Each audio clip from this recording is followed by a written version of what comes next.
स्थूल शरीर चलीगला जो अवस्था को से प्राप्ति होती ताहा तांकर कर्म हिसाब रे तांकर चेतना तांकर भावना हिसाब रे होता है एवं ता निर्दिष्ट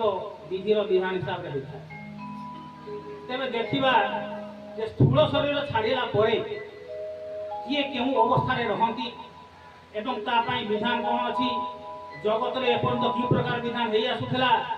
आज कौन विधान हवा दरकार पड़ुची कहीं गुरु बाबा गोटे कथा कहते जे आज हूँ साल दोसरा और काल दोसरा समय अलगा तेणु विधि विधान अलगा क्षेत्र कर्म विधि होते जिते जो प्रकार समय आसी स्थान काल पात्र हिसाब रे कर्म हुए तेणु जिते जो कौन कर्म सिद्धांत कराए निर्णय कराए से स्थान काल समय और पात्र व्यक्ति ये विचार को लेकर कर्म सिद्धांत कराए से हिसाब से कर्म निर्धारण हुए और कर्म कराए। देह छाड़ा एपर्यंत जगतवासी विभिन्न उपाय कर्म करते जहाँ को आम क्रियाकर्म कहू जड़ जगत जो देह छाड़ती से शव संस्कार देह संस्कार पाक आरंभ कर 11 दिन पर्यंत विभिन्न रूप में विभिन्न भाव में जगत में क्रिया हो किंतु गोटे कथा होती जगत में जो भाव में केतुर ग्रहणीय और केतुर युक्तियुक्त और केतुर विचारपूर्ण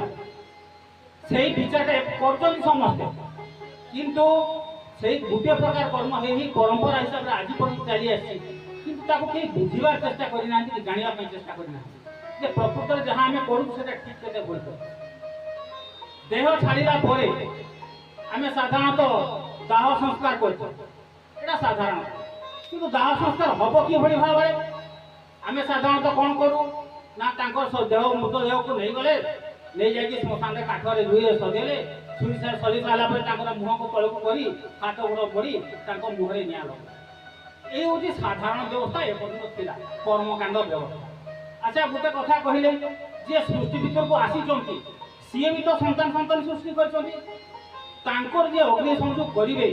सी हूँ तो बयस साने थे संपर्क निश्चित भाव में साने से सम्मान कि भाव में देवे पादरे देवे ना मुहरे मुह को तल कर अग्नि संयोग कर सम्मान देवे शेष सम्मान कि भाव में जन कि हवा दरकार